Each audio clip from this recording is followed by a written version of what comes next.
Bonjour bien-aimés frères et sœurs, peuple du monde entier, chrétiens. Je m'adresse surtout aux chrétiens du monde entier. Ce jour, je voulais apporter ma part. Je voulais apporter ma part dans les cœurs des hommes et des femmes. Je voulais apporter un message de réconfort, un message d'assurance. Et je voudrais surtout aussi attirer l'attention de certains chrétiens afin que nous puissions saisir de toutes les grâces que le Seigneur a mis à notre disposition, que nous ne soyons pas des ignorants, que nous ne soyons pas comme des ballons qu'on va tirer dans tous les poteaux et dans tous les sens. Voilà. Aujourd'hui, le monde entier est en train de croupir devant le coronavirus et actuellement, l'annonce qui est divulguée, le message qui est annoncé partout en ce qui concerne les vaccins est en train de faire rougir plusieurs personnes. Alors moi, je voulais parler à un cœur ce matin, cet après-midi, selon le temps là où tu es. Je voulais te dire ce matin que le monde de ténèbres est organisé. C'est le réseau informatique le plus puissant du monde. Ils n'ont pas besoin de la technologie comme dans la télécommunication pour communiquer. Ils ont toutes les informations, ils trouvent même les informations à la source. Ça veut dire que dans nos maisons, dans nos bouches, dans ce qui se passe autour de nous. Alors, vous devez savoir une chose. Le diable n'a jamais cessé de bâtir des stratégies pour détruire la terre entière, pour détruire les hommes. Parce qu'il est déjà condamné, il est voué à l'échec. C'est un héritier de l'enfer et il ne voudra pas aller seul. Il cherche par voies et moyens de contraindre les gens, de les entraîner avec eux et de les emmener avec lui dans le trou, dans les temps de feu. Et donc ça, c'est la mission diabolique et satanique. Il multiplie les stratégies pour atteindre sa mission, pour arriver à ses fins. Donc c'est déjà connu d'office qu'il est corona ou pas, le diable cherche toujours un moyen à détruire les hommes et en particulier ceux qui croient au Seigneur Jésus-Christ. Et aujourd'hui, vous devez savoir une chose. Si et seulement si les gouvernements dans leur manigance décident de vouloir éliminer leur population, ils ont tous les moyens de le faire. L'eau que nous consommons, la nourriture que nous importons, surtout en Afrique, les vêtements que nous portons, les médicaments avec lesquels nous nous traitons, toutes ces choses, à 90%, est fabriquée par l'industrie diabolique et satanique. Ça veut dire que je vais dire que ces entreprises appartiennent aux francs-maçons, ces entreprises appartiennent aux rosicruciens, ces entreprises appartiennent aux sorciers, au monde de ténèbres. Les grands groupes que vous connaissez, les Carrefour, les casinos, les GG, comment on appelle, Monoprix, tout ce que vous connaissez, Intermarché, toutes les grandes surfaces du monde entier, les grandes boutiques, les entreprises qui fabriquent de la nourriture, ça n'appartient pas aux chrétiens. Ça veut dire que tout ce que nous consommons tous les jours, s'il n'y avait pas la main de Dieu, la grâce de Dieu, personne d'entre vous et moi ne serait encore en vie à l'heure actuelle.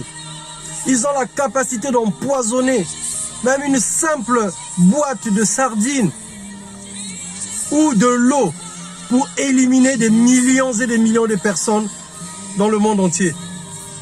Mais ça n'arrive jamais. Pourquoi? Parce que l'Éternel, notre Dieu, est au contrôle de toutes choses. Dieu permet que ces personnes travaillent pour le bien de l'humanité, pour le bien de ceux qui craignent Dieu. C'est ce que la Bible nous dit dans Ecclésiaste 3, le verset 26, ou 2, 26. Que le Seigneur permet à l'impie d'amasser afin de déverser à l'homme juste. Donc, si la peur de mourir aujourd'hui est caractérisée par le refus de se faire vacciner, je vous dis que vous n'avez rien compris de ce monde. Vous n'avez rien compris de la vie chrétienne. Vous n'avez rien compris de votre propre foi et vous n'avez rien compris de ce que l'ennemi ou le diable est capable de faire sur la terre. Vous n'avez rien compris. Ça, je vous le dis sincèrement, vous n'avez rien compris. Le diable n'attendra pas le vaccin pour pouvoir éliminer des populations. Et aujourd'hui, si le monde décide que celui qui ne sera pas vacciné ne pourra ni manger, ne pourra ni boire, alors c'est la faim qui va vous tuer. C'est la soif qui va vous tuer. Mais nous ne sommes pas au moment de la grande tribulation.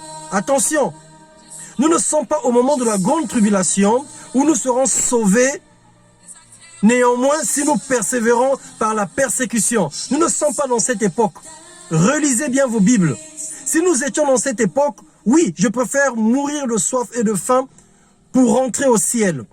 Là, ce serait normal. Mais aujourd'hui, ce n'est pas le cas. Aujourd'hui, nous avons le Saint-Esprit. Nous avons encore le nom de Jésus qui est là. Nous avons encore la foi qui peut nous emmener, qui peut faire transporter les montagnes. Alors moi, le conseil que je veux donner à quiconque qui voudrait écouter, à quiconque qui voudrait se souvenir que la parole de Dieu est puissante. Nous avons les promesses dans la parole de Dieu. Nous avons Luc 10, 19. Nous avons Marc 16, 17 à 18. La Bible nous dit que voici les miracles qui accompagneront ceux qui auront cru. En mon nom, ils chasseront les démons.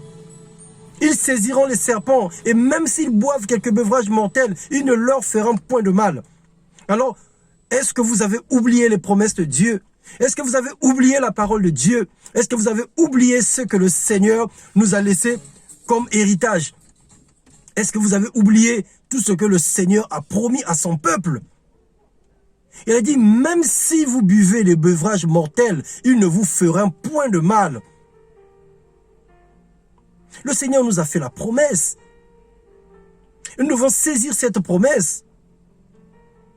Si vous voulez mon avis, moi je demanderai à tous les chrétiens de se faire vacciner. Mais pour comment? Alors, tu prends un moment de jeûne et prière, parce que le monde ne dépend pas de toi. La gestion de ton pays ne dépend pas de toi. Il va y avoir des situations où on va te contraindre, où on va te forcer à accepter les choses auxquelles tu ne peux pas reculer. Que faire alors en ce moment-là? Ce que je demande, tu prends un moment de jeûne et prière. Tu te sanctifies. Tu pries le Seigneur. Tu demandes à Dieu de remplir ton sang avec son sang. De remplir ta vie de sa puissance, afin que tout beuvage mortel, tout ce qui entrera en toi, soit nul et sans effet dans le nom de Jésus. Ça veut dire qu'il peut pour te vacciner, mais le poison qui est dans le vaccin, et lorsque ça rentrera dans ton corps, je te jure devant le Seigneur, si tu es un véritable chrétien, si tu crains le Seigneur, si tu l'aimes et que tu marches par la foi, ces vaccins n'auront point d'effet dans ta vie. Et c'est à ça que je vais t'emmener ce matin, ce jour. C'est à ça que je vais t'exhorter. Que tu ne peux pas avoir autant peur de l'ennemi à ce point. Parce que si le diable veut t'éliminer, les véhicules que tu conduis, les transports que tu empruntes tous les jours, la nourriture que tu consommes, ce n'est pas toi qui le fabrique. Tu ne peux pas tout planter chez toi. Tu ne planteras pas de l'eau. Tu ne planteras pas de la mayonnaise ou je ne sais quoi. Tu peux t'amuser à faire l'élevage, à manger des légumes et du poulet ou je sais pas autre. Mais il y a des choses dont tu n'auras besoin. Les vêtements par exemple. Les médicaments quand tu auras la fièvre. Il y a plein de choses dont tu auras besoin de se tourner vers les magasins du monde. Vers le système du monde pour réussir. Il y a plein de choses.